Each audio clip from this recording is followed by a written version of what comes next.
大同吗？아주 시제리아 슈베기 당아주 어 넘버리게 성로리아 공감 사회에 Chciałbym 맨천주쇼 najpierw pozdrowić wszystkich, którzy uczestniczą w Aria Krzyma i którzy słuchają. Chciałbym wszystkich pozdrowić, wszystkie kobiety i mężczyzn, wszystkich przyjaciół w Dharmie, ze wszystkich klasztorów i ze wszystkich zakątków świata, którzy słuchają tych nauk. Dzisiaj w szczególności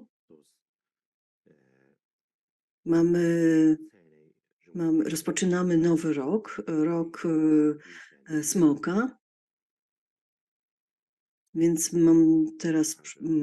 chciałbym skorzystać z okazji i złożyć Wam życzenia wszystkim, szczególnie wszystkim tybetańskim przyjaciołom, rodzinie, wszystkim przyjaciołom w Dharmie. Chciałbym Wam życzyć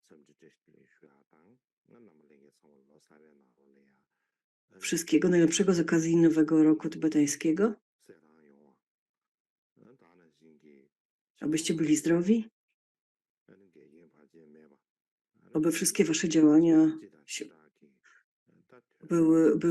kończyły się sukcesem, aby były wolne od przeszkód, aby Wasze indywidualne, osobiste i takie mniej osobiste cele zostały osiągnięte.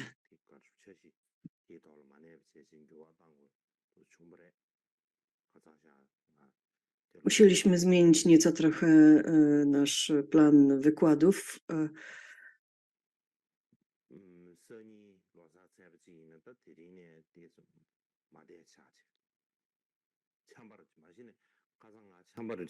Dzień przed Nowym Rokiem zaczynałem się czuć coraz gorzej. Wcześniej przechodziłem przez przeziębienie i wyglądało na to, że ono wróciło. Byłam zajęty różnymi sprawami i nie odpocząłem po tym przeziębieniu zbyt dobrze. I w związku z tym to przeziębienie wróciło.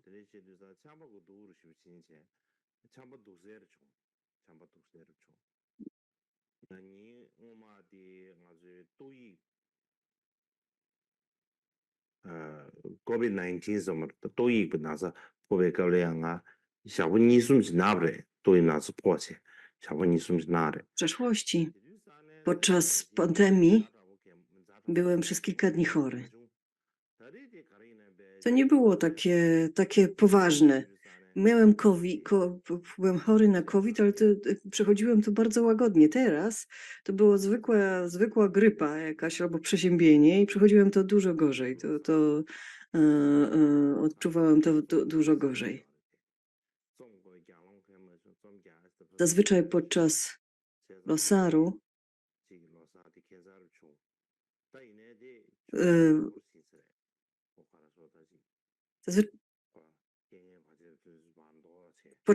zazwyczaj jestem zajęty, piszę różne życzenia, wysyłam różne rzeczy. Teraz w czasie losaru nie byłem w stanie nic zrobić i w pewnym sensie to było dość dobre dla mnie, bo ta choroba jakby zmusiła mnie do kilku dni takiego faktycznie głębszego odpoczynku. Więc dlatego przepraszam za ten praktycznie tydzień przerwy w naukach.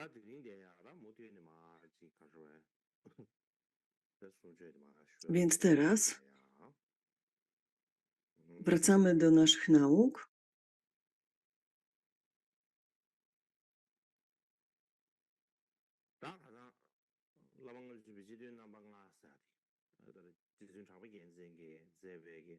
Mówiliśmy o 5 głównych jakby takich częściach, na które można podzielić 50 strofo guru.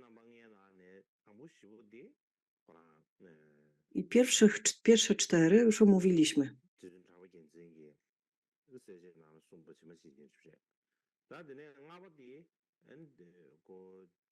나로라 갈수록은 지 뉴베관에 다 갈수 뒤 뒤되는 소리지만 대나 샤바 Więc te 두스 5 punktów to jest według komentarza Gyalpo-Getsena, Khenpo-Gyaltsen.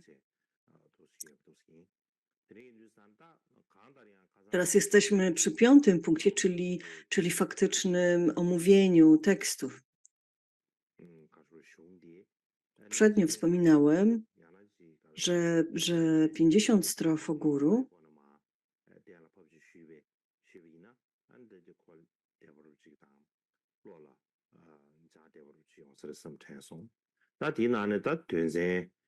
można właśnie podzielić na te 5 punktów i pośród tych 5 punktów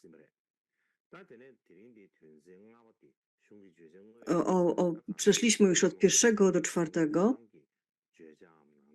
a teraz przechodzimy właśnie do 5, czyli faktycznego omówienia jakby treści tego tekstu.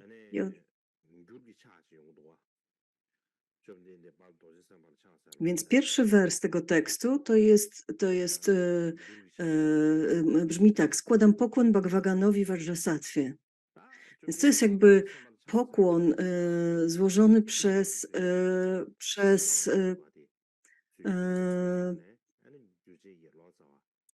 tłumaczy.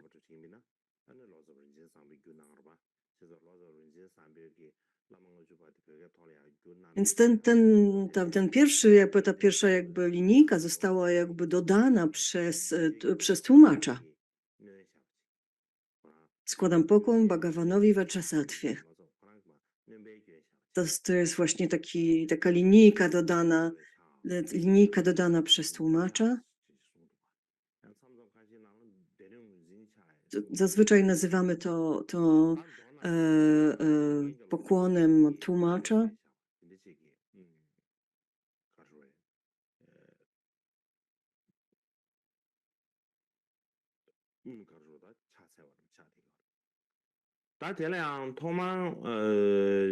Więc to jest taki hołd składany przez tłumacza.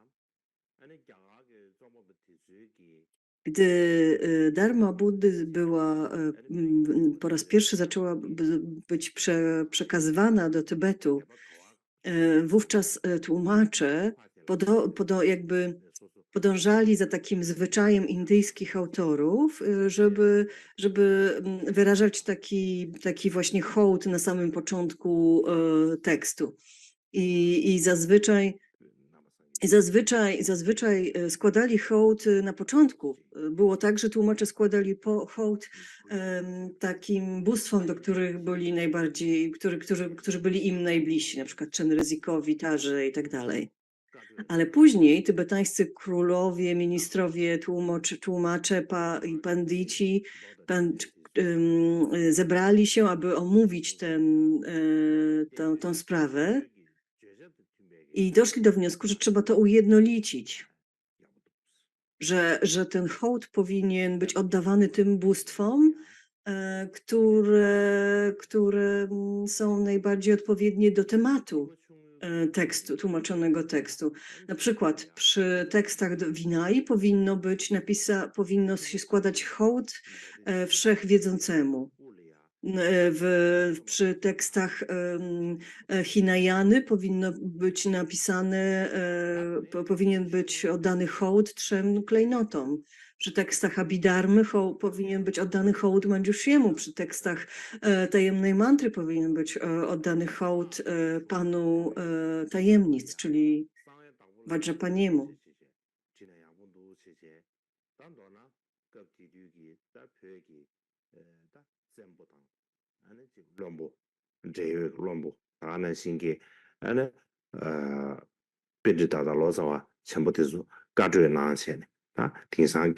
Więc jakby to całe jakby zgromadzenie królów, ministrów, tłumaczy, panditów i tak dalej, jakby ustalili właśnie tego rodzaju styl, że na początku jakby tekstów można składać taki hołd od tłumaczy, ale musi być on odpowiedni do tematu, czy kategorii danego tekstu. Że to nie powinno być jakieś bóstwo, które no po prostu przyjdzie nam do głowy albo z którymi się czujemy związani, tylko odpowiednie do danego tekstu.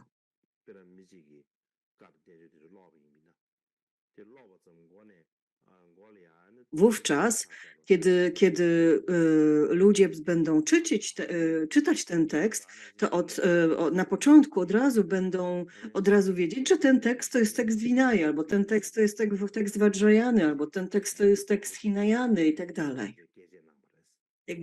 Jakby po tym hołdzie od tłumacza będą widzieli, do jakiej kategorii ten tekst należy. Więc taki był jakby cel tego ustalenia. Geshe Potoła miał swoją opinię na ten temat. W szczególności jeśli chodzi o teksty Vinay i teksty Vajrayany.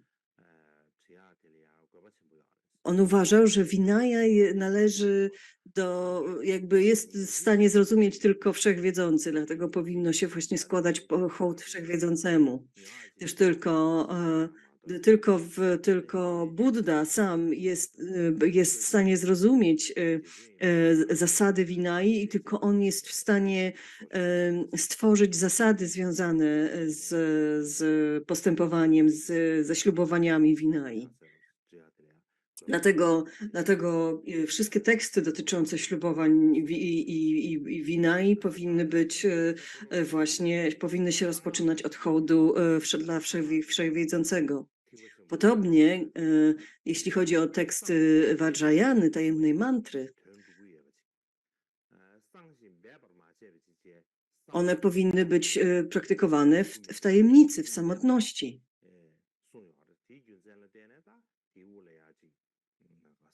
On uważał, że wiele z tych praktyk nie powinno się ich wykonywać jakby publicznie, gdyż wtedy one nie przyniosą właściwych rezultatów. Dlatego właśnie one powinny się rozpoczynać od hołdu dla Pana Tajemnic, czyli Vajrapaniego. Więc tak to wyjaśniał Geshe Potoła.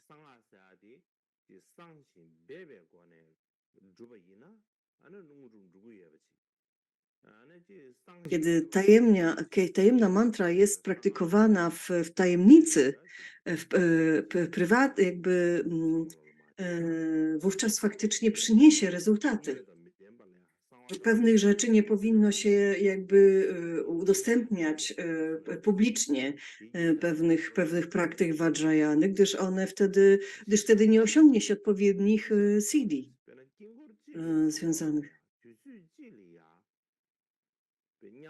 Na przykład mówiono się, nawet Drontompa na przykład mówił, że nawet jeżeli dwie osoby w tym samym czasie od mistrza otrzymują abhishekę i otrzymują pozwolenie na wykonywanie tej jakiejś określonej praktyki, otrzymują sadanę, nawet jeżeli będą praktykować tę samą sadanę, to każdy z nich powinien otrzymać indywidualne instrukcje do tej sadany i praktykować ją w określony swój indywidualny sposób.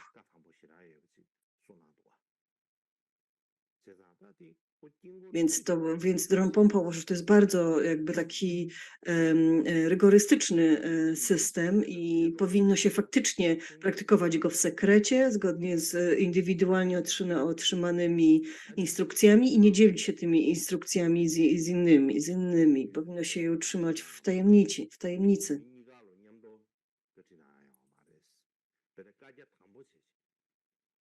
I Drontompa właśnie tak uczył swoich uczniów. Każdego uczył i przekazywał instrukcje indywidualnie. Każdemu przekazywał je indywidualnie. Tak, żeby utrzymać jakby tajemnicę tych instrukcji, żeby utrzymywać je w tajemnicy.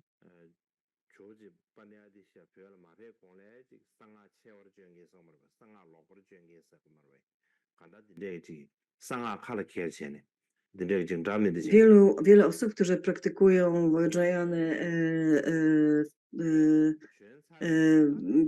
praktykują ją niewłaściwie. Szczególnie na początku, na przykład na początku w Tybecie praktykowano Vajrayanę niewłaściwie. No, dopiero z czasem nauczono się ją właściwie praktykować. Było wiele lamów, którzy przekazywali Vajrayanę na przykład tantrę Guya Samadży wielkiej liczbie osób. Na przykład setkom osób przekazywali tajemne instrukcje do Guya Samadża, tantry. Myślę, że właśnie Dromtonpa właśnie najbardziej ich krytykował w owym czasie i że to jest bardzo niebezpieczne i bardzo i że to wielki błąd, aby nauczać tego rodzaju tantr dużej liczbie osób. Więc w tym czasie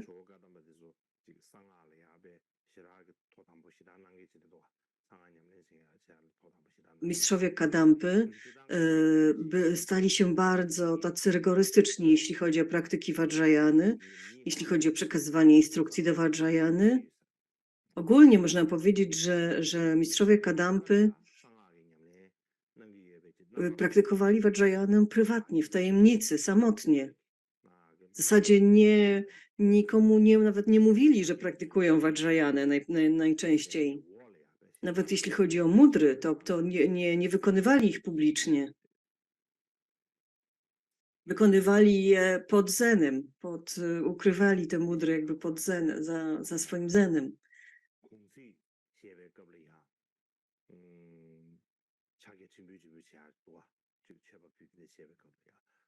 Podczas posiłku, podczas lunchu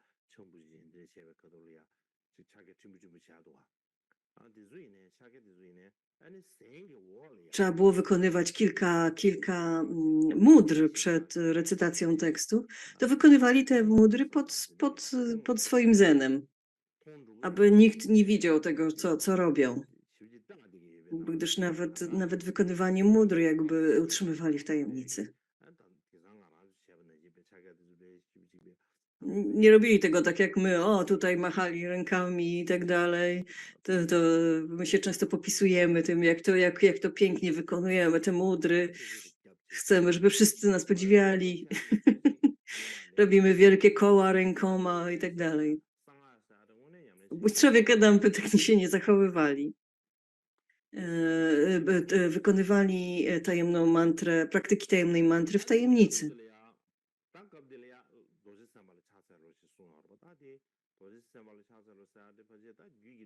Więc tutaj na początku tego tekstu mamy zdanie: składam pokłon Bhagawanowi Vajrasattwie.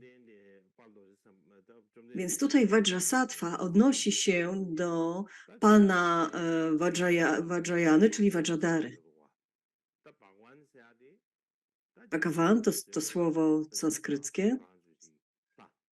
W tradycji indyjskiej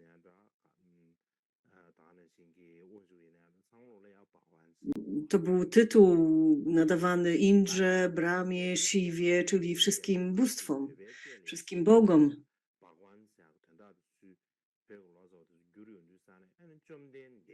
Dlatego później, kiedy tłumaczyliśmy to słowo na tybetański, to napisaliśmy Chomden De, czyli De na końcu oznacza, że jakby, że on przekraczał jakby to bóstwa, że on jest jakby ponad wszystkimi bóstwami, czyli to słówko De na końcu jakby oznaczało właśnie, więc to nie było czyli dokładnie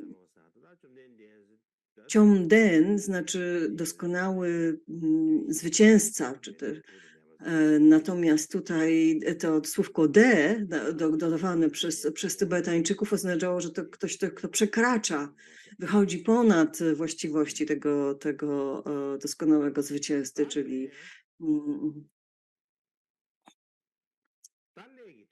omówimy później jeszcze to znaczenie słowa Vajrasattva.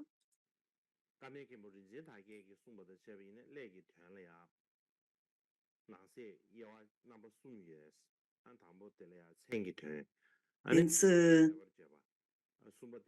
Więc mówiliśmy już o znaczeniu tytułu, o pokłonie, Karma Khenchen Rinpoche Dargye w swoim komentarzu mówi, że, że, że to jakby przejdziemy teraz do tej pierwszej strofy i że ta pierwsza strofa zawiera wiele znaczeń.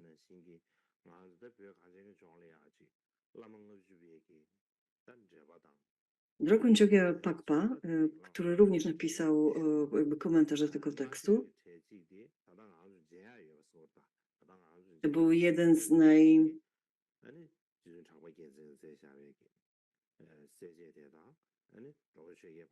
to jest jakby jeden z najwcześniejszych komentarzy tybetański komentarz do tego tekstu.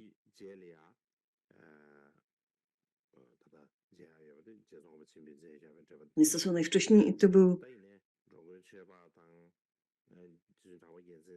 Więc ten komentarz jakby nie przetrwał, nie zaginął. Mamy tylko jego fragmenty albo cytaty z tego komentarza.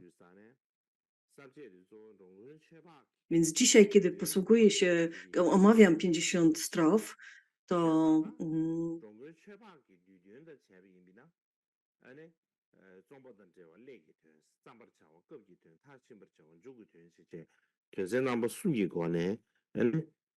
więc będę posługiwał się komentarzem Drogena Chökpala, który mówi o tym, że ta pierwsza strofa jakby zawiera taki skrócony, jakby omawia zawartość tego tekstu. Więc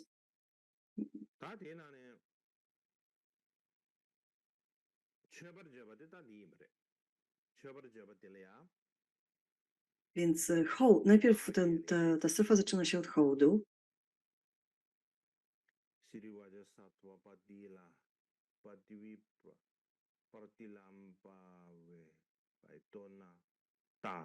Yat Vidhi Guru Sharana Vindam Sarv. Ten jest źle, Więc tak to brzmi w sanskrycie.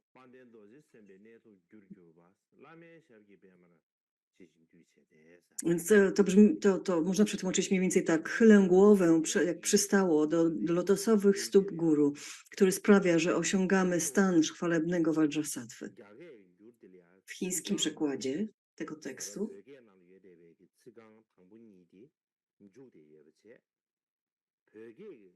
jakby kolejność więc jakby pierwszy, jakby zmieniono kolejność tych strof. Więc tutaj to, co czytam teraz jako druga linijka, to jest jakby trzecia i czwarta linijka w tłumaczeniu chińskim.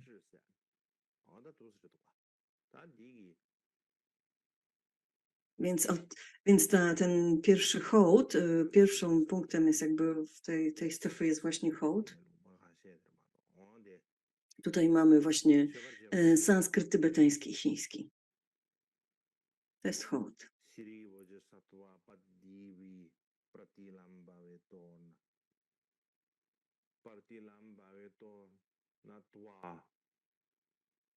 Yatha Vidhi Guru Sharana Vidyam Vindam Chumdem Bal Khasa Pande Doji Seminar Gyugyo Bal Lame Shagi Pema Chishi Duche Desa. Tosiesh. Waya. Da dele ya de sher do du shabina.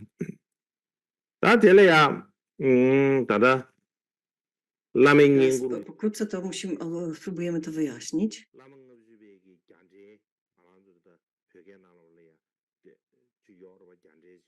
Jest pancika, czyli sanskrycki komentarz wspomniany wcześniej, przetłumaczony na język tybetański, sanskrycki komentarz tego tekstu, przetłumaczony przez guru Lotsawe Shunupala.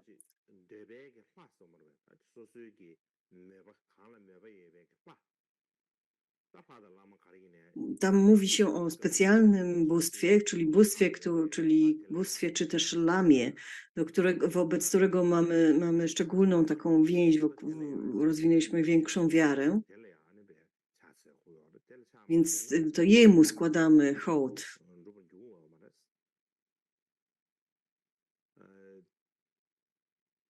mówi się, że jeżeli nie złożymy hołdu, jeżeli nie będziemy wyrażali szacunku wobec tej istoty, to nie osiągniemy rezultatu.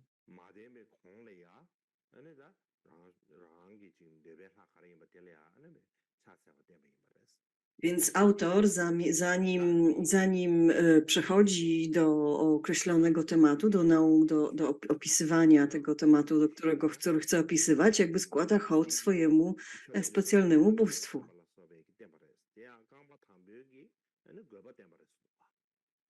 Więc ten hołd tutaj,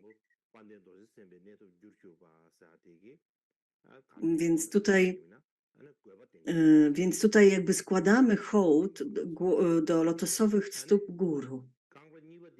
Więc to jest jakby powód, dla którego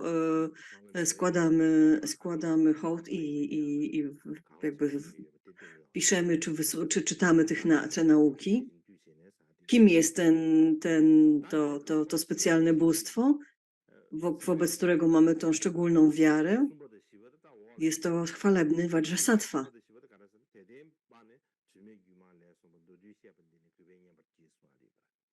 Później ta strofa brzmi tak. Podążanie za nim zostało opisane w wielu nieskazitelnych tantrach. Wyjaśnię to pokrótce. Słuchaj więc uważnie. Więc to jest jakby te dwie kolejne linijki jakby opisują temat tych nauk, tego tekstu. Tak? Czyli jest nim podążanie za guru.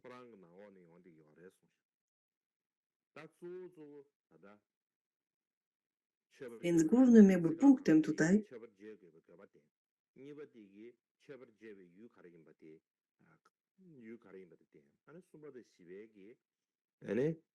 Więc jakby pierwszym jest hołd i potrzeba jakby wyjaśnienie, dlaczego składamy ten hołd i dlaczego. A zaś trzecia i czwarta linijka opisuje temat, który będzie omawiany tutaj w tym tekście, czyli podążanie za guru.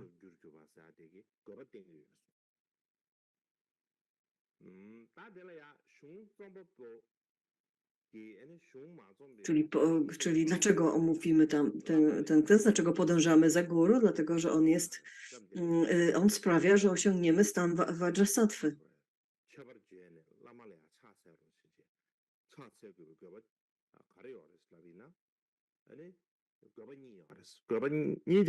Więc dlaczego autor składa hołd na początku tekstu?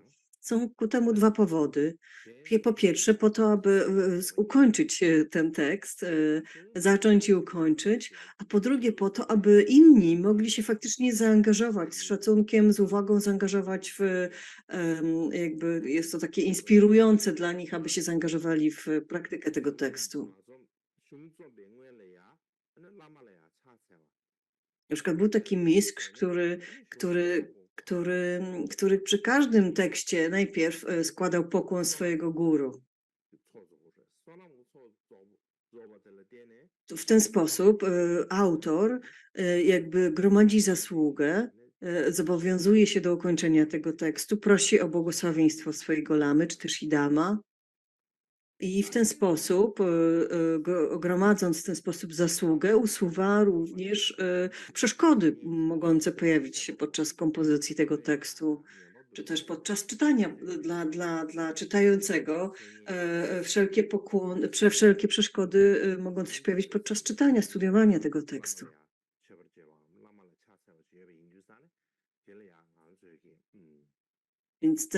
Więc kiedy na początku mamy taki właśnie hołd składany lamie, czy też idamowi, to jakby pomaga gromadzić zasługę i usuwać przeszkody.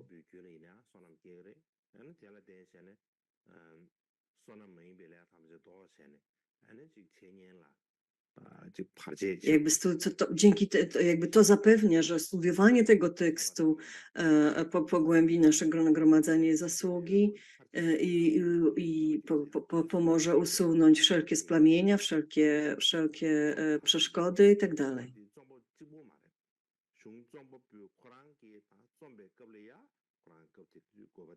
Więc ukończenie komponowania tekstu nie jest tylko ukończenie jakby pisania. Chodzi również o to, jak ten tekst będzie służył innym, którzy będą go czytali, studiowali. Chodzi o usuwanie przeszkód mogących się pojawić dla autora i dla czytelników.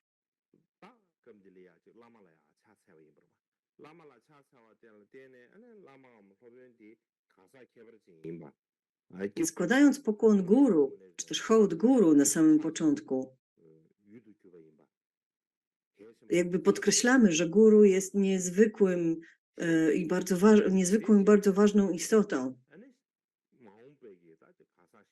Więc jakby na początku już zwracamy uwagę, podkreślamy, że guru jest niezwykłą istotą. Trzeba mu składać hołd.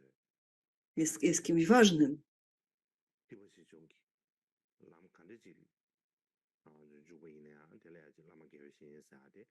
Jakąkolwiek praktykę się angażujemy, Mahayany, Hinayany, Vajrayany, guru jest najważniejszy.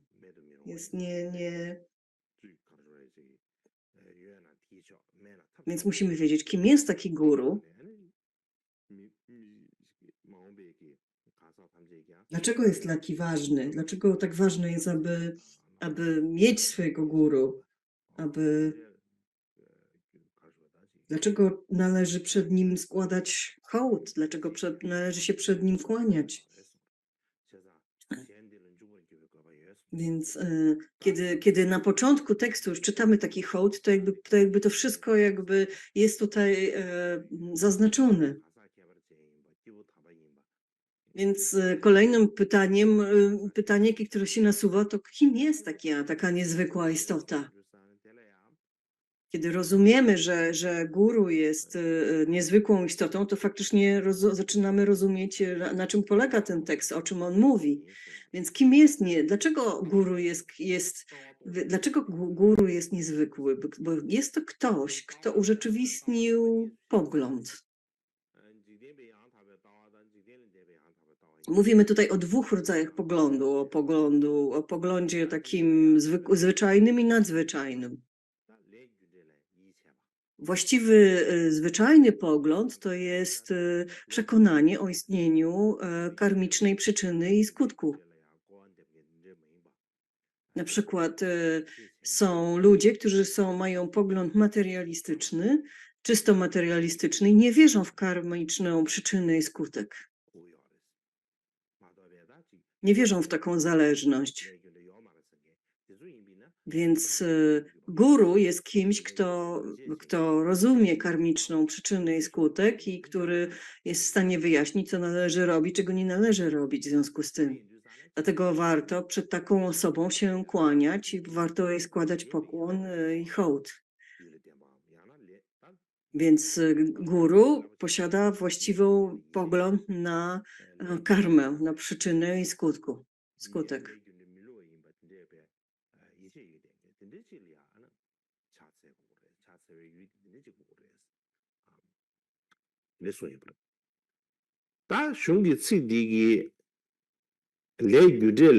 Więc te słowa tekstu, kiedy mówimy, że jest to ktoś, że jest to guru,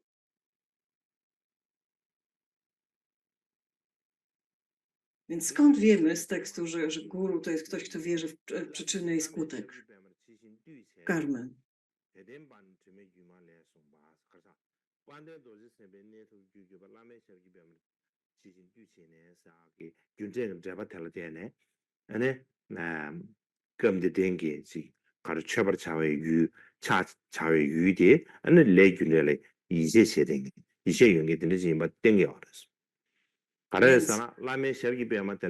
Więc jakby mówi się, że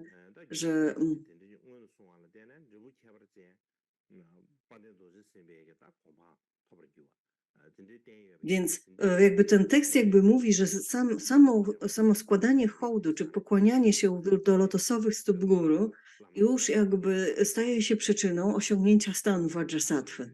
Czyli to już jakby wyraża jakby nasze przekonanie, naszą wiarę w istnienie przyczyny i karmicznego przyczyny i skutku. Tworzymy przyczyny po to, aby osiągnąć określony skutek. Więc ktoś, kto składa taki hołd, który składa taki pokłon, ma właściwy pogląd na. Więc właściwy pogląd, zwyczajny pogląd odnosi się do wiary w karmę. Zaś właściwy, nadzwyczajny pogląd odnosi się do nierozdzielności, pustości i współczucia. To jest jak pogląd nadzwyczajny. Więc ktoś, komu składamy hołd, ma właściwy pogląd zwyczajny i właściwy pogląd nadzwyczajny. Czyli więc jest to pogląd dotyczący karmy i pogląd dotyczący pogląd, który wykracza poza zwyczajne postrzeganie. I jest to pogląd dotyczący nierozdzielności, pustości i współczucia. Więc co wskazuje na to, że guru posiada tego rodzaju pogląd?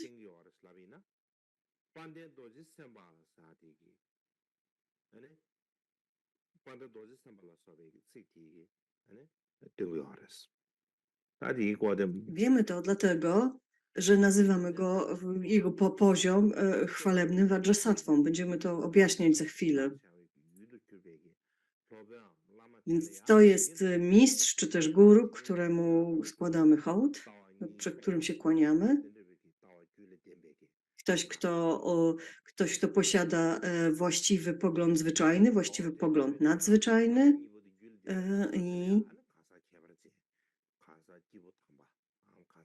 więc ktoś, kto posiada oba te poglądy, jest faktycznie nadzwyczajną istotą, jest faktycznie wielką istotą.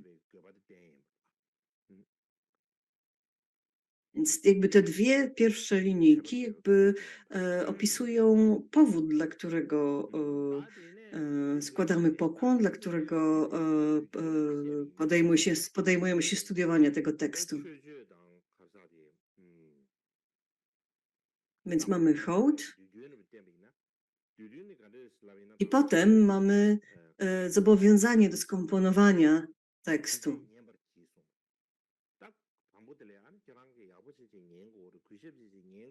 Więc to jakby te linijki mają jakby skłaniają nas do tego, aby słuchać, aby faktycznie czytać z uwagą te słowa.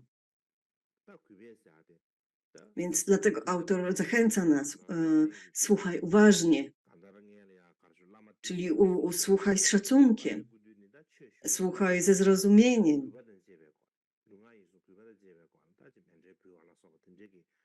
Więc to są nauki o tym, jak podążać za guru. Musimy je z uwagą słuchać, ofiarować mandalę i tak dalej. Czego słuchamy? I autor mówi, wyjaśnię to pokrótce. Więc tutaj chodzi o to, że te sposoby podążania za guru omawiane są w wielu nieskazitelnych tantrach. A ja je tutaj pokrótce przytoczę.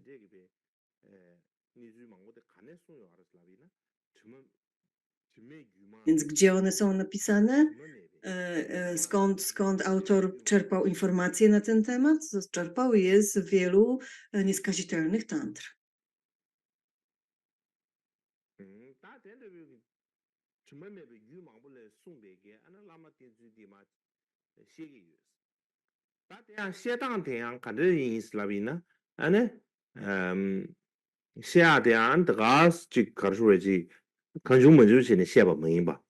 Więc wiedza na ten temat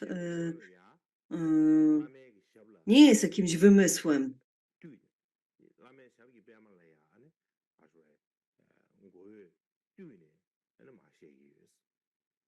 Guru Guru wie to wszystko, my kłaniamy się przed guru, dotykamy czołem jego stóp. Po co skłaniamy się do lotosowych stóp guru? Po to, aby tworzyć powody osiągnięcia stanu Vajrasattwy.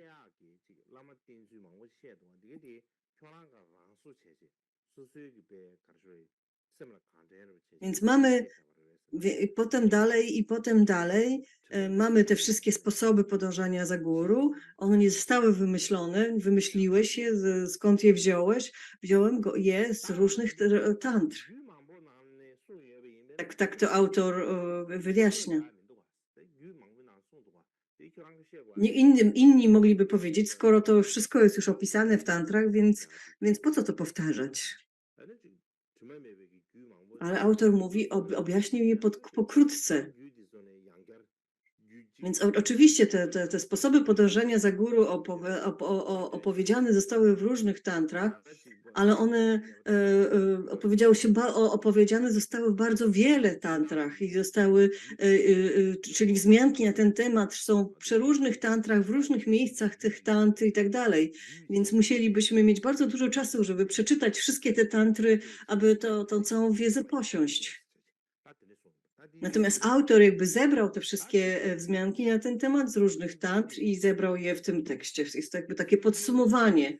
Ten tekst jest takim podsumowaniem tych różnych informacji o podążaniu za guru z różnych tantr. Więc to są dwie kolejne linijki pierwszej strofy.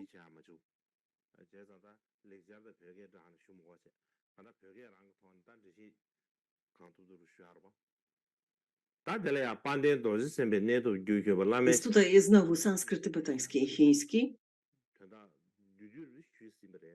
Więc najpierw mówiliśmy, chylę głowę, jak przystało do lotosowych stóp guru, który sprawia, że osiągamy stan chwalebnego bodhisattwy. Więc tutaj jakby, najpierw przechodzimy, najpierw jakby skupimy się na poszczególnych słowach tych dwóch pierwszych linijek. Więc co znaczy chwalebny? Chwalebny Vajrasattva znaczy, że to jest ktoś, kto osiągnął, zgromadził zasługę i zgromadził mądrość. Czyli gromadzenie zasługi to jest gromadzenie, czy to wykonywanie takich praktyk jak udawanie się po schronienie, natomiast gromadzenie mądrości to jest medytacja nad ostateczną bodhicittą. Inaczej można też powiedzieć, że gromadzenie zasługi wypływa z praktyki szczodrości, etyki i cierpliwości, zaś gromadzenie mądrości to jest praktyka prajni, metod, życzeń, mądrości i mocy, zaś pilność i medytacja łączą się z obiema tymi częściami, to znaczy łączą się z gromadzeniem zasługi i mądrości.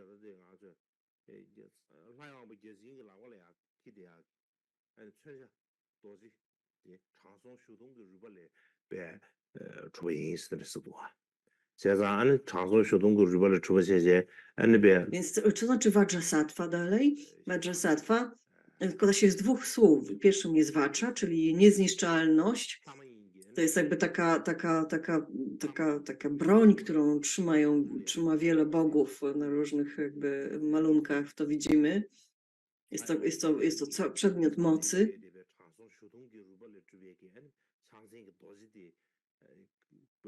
Gdy czakra trzyma taką wajrę,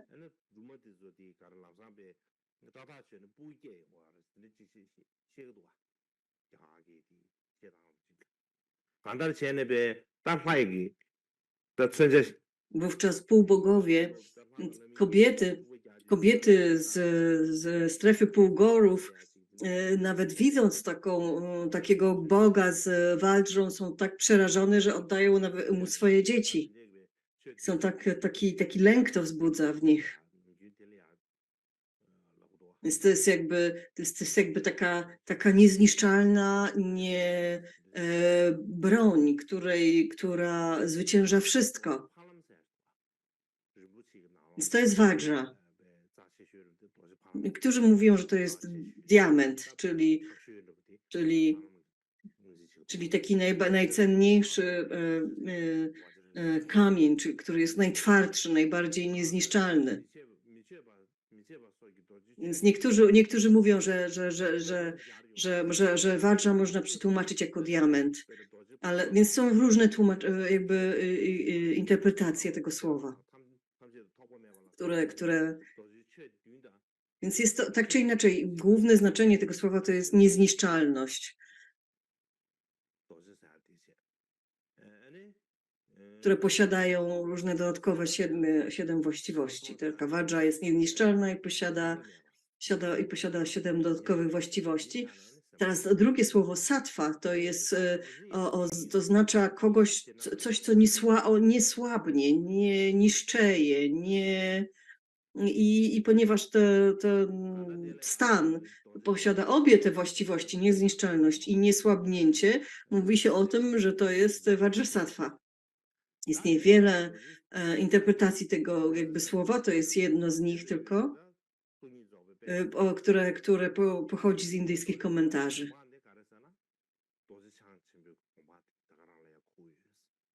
Więc ponieważ ktoś jest Vajrasattwą, posiada również chwałę. Jest to chwalebny, zatem jest to chwalebny Vajrasattva. W tym ujęciu, kiedy rozumiemy to słowo właśnie w ten sposób, to rozumiemy, że to jest, że właściwy stan Vajrasattwy jest Vajradarą. Że to jest że to jest poziom Vajradary. Czyli osiągnięcie go oznacza urzeczywistnienie, a ten stan znaczy poziom Vajradary. Stan Vajrasattwy oznacza poziom Vajradary.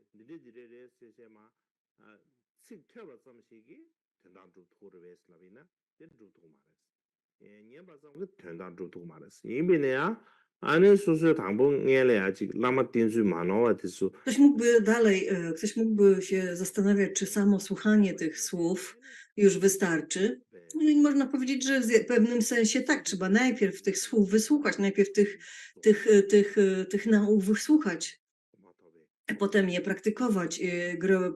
I praktykowanie ich powoduje gromodzenie zasługi i mądrości i osiągnięcie stanu Vajrasattwy. Więc w pewnym sensie samo słuchanie tych nauk stanowi pierwszą przyczynę, pierwszy taki niebezpośredni powód osiągnięcia stanu Vajrasattwy, tak? Bo najpierw musimy rozumieć w jaki sposób podążać za guru, w jaki jest właściwy sposób podążania za guru. Jeżeli dopiero właściwe podążanie za guru pozwoli nam osiągnąć stan Vajrasattwy. Więc rozumienie tego tekstu jest bardzo ważne.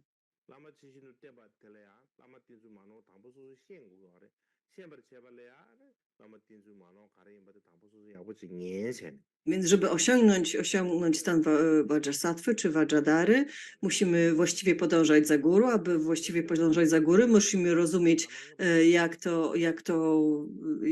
jak do tego podejść, jak właściwie i poprawnie podążać za guru. Indian komentarz mówi, to jest takie jak historia porwania Sity. Takie zdanie się pojawia w tym indyjskim komentarzu. Więc historia porwania Sity jest opisana w Ramayanie. Zazwyczaj tak się nazywa więc to jest jakby taki historia indyjska. Sita była żoną księcia Ramy.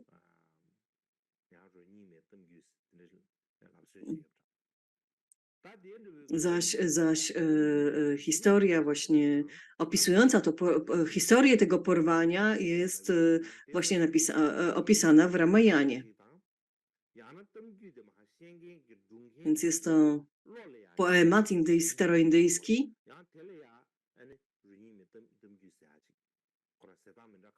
ale bardzo wielu wczesnych jakby takich bardów, można by powiedzieć, mieli pewne, nie potrafili nawet, nigdy nie czytali tego tekstu, słyszeli tylko jakieś fragmenty tego tekstu i tyle, co zdołali zapamiętać, przekazywali później innym i cała ta historia się była zmieniana, z każdą opowieścią się zmieniała i była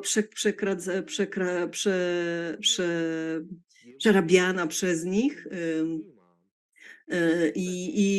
I chodzi o to, że ta historia porwania Sity, opowiadana przez bardów, bardzo często różni się od właściwej historii opisanej w Ramayanie. Więc ta Sita została porwana na Lankę przez króla demonów Rawanę i potem nastąpiła wojna, wojna z tym królem demonów, by ją odbić, by ją uratować. Więc w pewnym sensie można powiedzieć, że to jest mit. W Indiach, w starożytnych Indiach, to była bardzo ważna historia. Ona była przekazywana tak, jakby to się faktycznie wydarzyło, jakby to faktycznie się stało. Jakby to był historyczny fakt.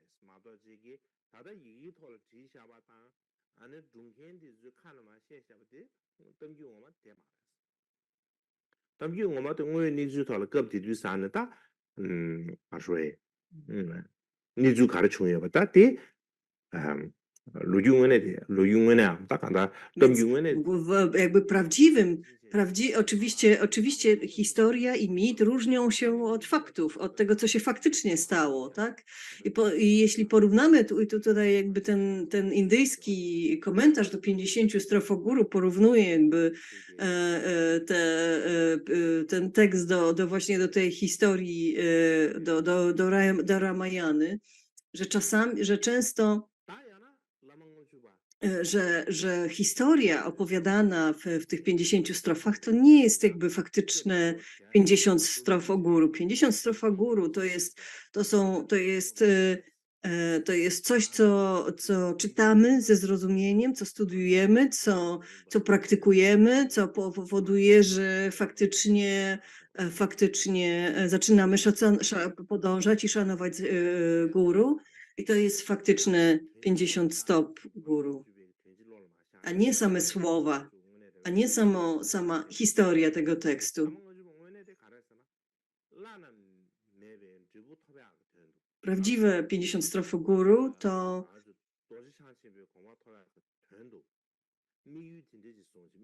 to pragnienie osiągnięcia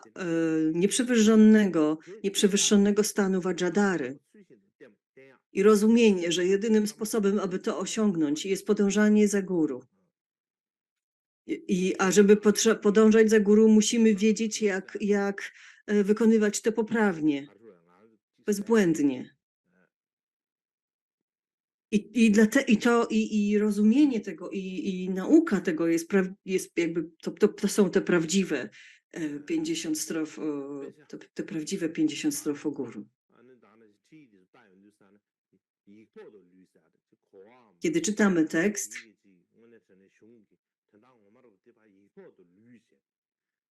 musimy go dobrze rozumieć.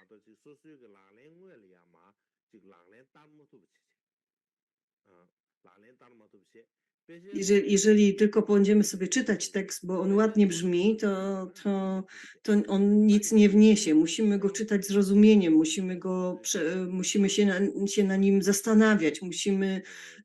Musi to być tekst, który faktycznie wprowadzimy w życie, który faktycznie zrozumiemy, który faktycznie zmieni nasze nastawienie i naszą praktykę.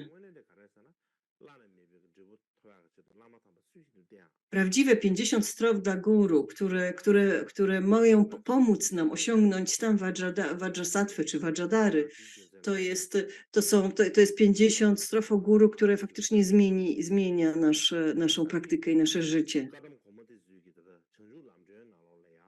Takie jest prawdziwe znaczenie tego tekstu.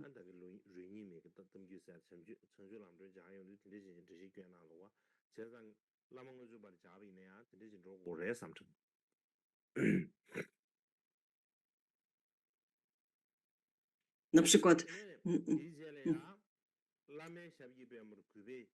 więc tak powinniśmy rozumieć ten tekst, 50 struf o guru.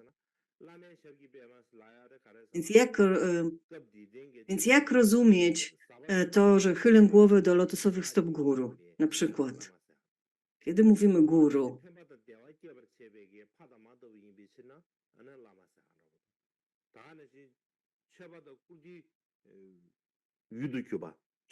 ponieważ guru udziela nam dogłębnych instrukcji, jest dla nas jak ojciec,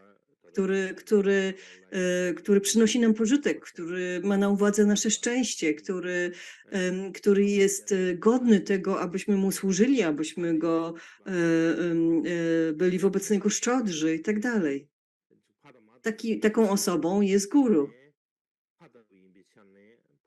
Jest jak nasi rodzice, jak nasz ojciec, nasza matka. Takim jest nasz guru. Ponieważ on jest wart naszego szacunku, składamy pokłon u jego lotosowych stóp.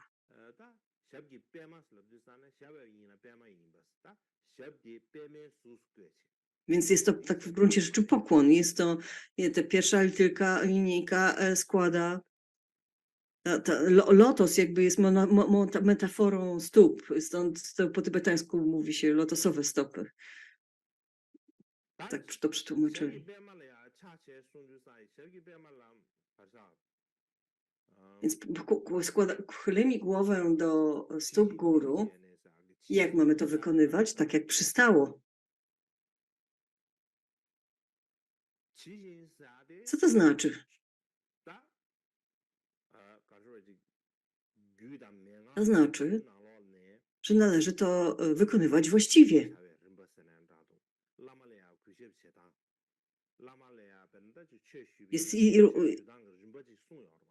Czyli istnieje wiele instrukcji dotyczących tego, jak to wykonywać. Na przykład ofiarowywać mandalę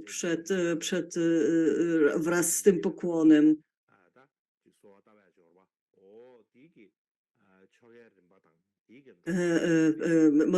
Poprzez modlitwę do niego, poprzez składanie darów i tak dalej. Więc taki jest właściwy sposób składania pokłonu.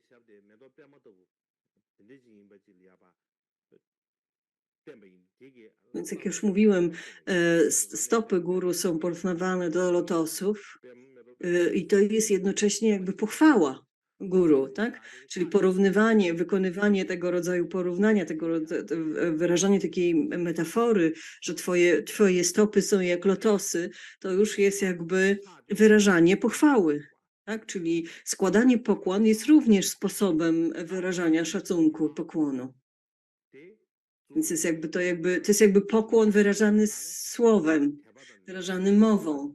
Składamy pokłon ciałem, składamy pokłon mową, czyli wyrażamy pochwały i temu towarzyszy również intencja w umyśle, więc również jest to jakby taki pokłon mentalny.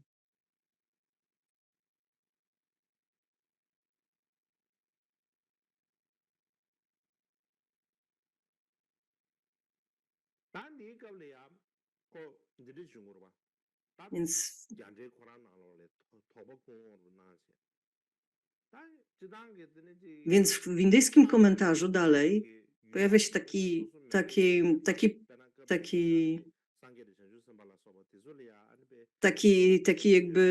takie pytanie się pojawia, że dlaczego składamy pokłon guru, a nie na przykład Buddzie czy Bodhisattwie? Dlaczego to ma być guru, a nie Buddha?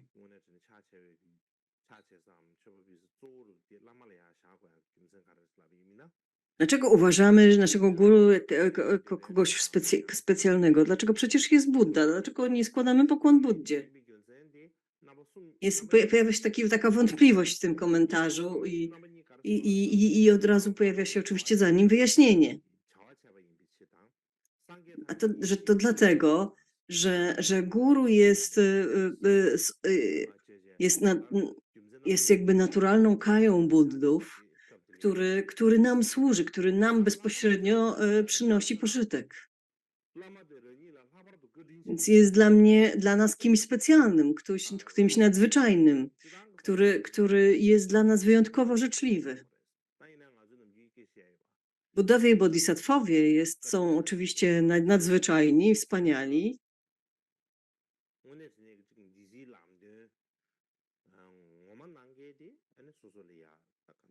więc guru ma takie same właściwości jak Buddowie i bodhisattwowie, ale przejawia wobec nas większą życzliwość niż oni, dlatego, że cierpliwie wyjaśnia nam wszystko, co powinniśmy wiedzieć. Dlatego mówi się, że że guru są to naturalne kaje Buddów. Na przykład mówi się w jednym z tekstów tak, że ci, uczniowie różnych guru, jeżeli intencjonalnie z nich szydzą, to w zasadzie uwłaczają wszystkim Buddom.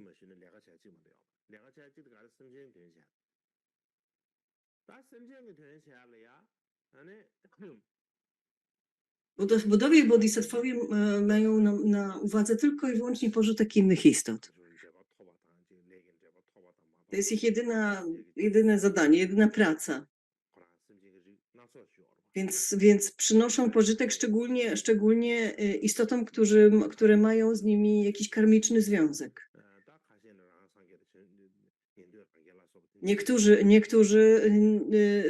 Niektórym przynoszą pożytek Buddowie, niektórym przynoszą większy pożytek bodhisattwowie, niektórym arhaci pratyka Buddowie. Po prostu każdy z nas ma różne inklinacje, inne usposobienie i upodobania.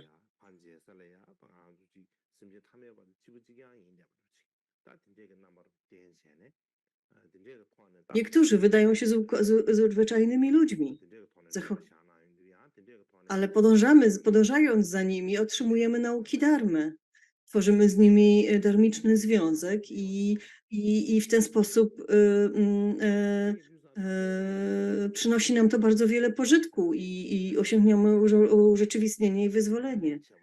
Więc guru w pewnym sensie wykonuje całą pracę Buddów i bodhisattvów. Dla nas osobiście, bezpośrednio jest on jak wszyscy Buddowie i bodhisattwowie. Więc wszyscy guru, którzy przybierają jakby postać pozornie zwykłych ludzi, są dla nas wyjątkowo życzliwi. Nie każdy z nas może osobiście spotkać Buddę czy Bodhisatwę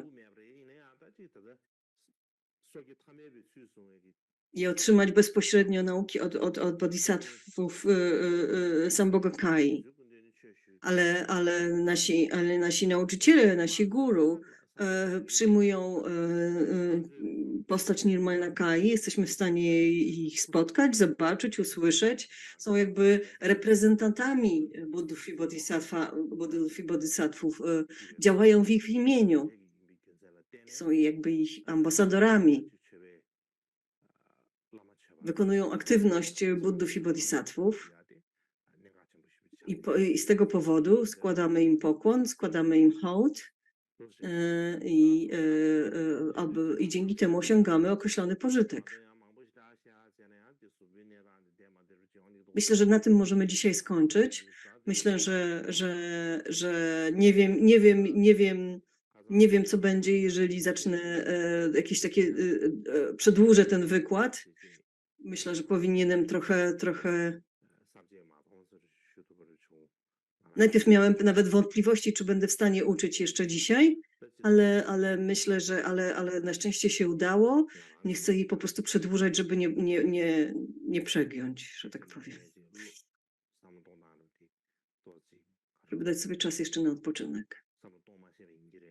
Może sposób, w jaki może powinienem myśleć o tym w ten sposób, że dla nas wszystkich, ty- że te 50 strofo guru powiązane jest z Vajrayaną. Poprzednio udzielałem wielu nauk, a są jakby pierwsze nauki, które są bezpośrednio powiązane z Vajrayaną. Dlatego uważam, że one są bardzo ważne. To są pierwsze nauki związane z Vajrayaną, jakich udzielam publicznie. Im bardziej ważna jest dharma, im bardziej istotna jest dharma, tym więcej przeszkód się pojawia. Dlatego powinniśmy podchodzić do tego z uwagą. Te nauki przyniosą określone przyczyny i skutek. Ten tekst jest bardzo ważny. Dlatego myślę, że nauczyciel i słuchacze uczniowie powinni być bardzo uważni podczas tych wykładów. I powinniśmy pamiętać, jak ważne są te nauki i jak ważny jest ten tekst. I podchodzić do tych wykładów z takim nastawieniem. Ja przynajmniej tak do tego podchodzę, więc chcę to zrobić uważnie i dobrze, aby te nauki faktycznie przyniosły wam jakiś pożytek. Więc tak podchodzę do tych wykładów i na dzisiaj w związku z tym skończymy.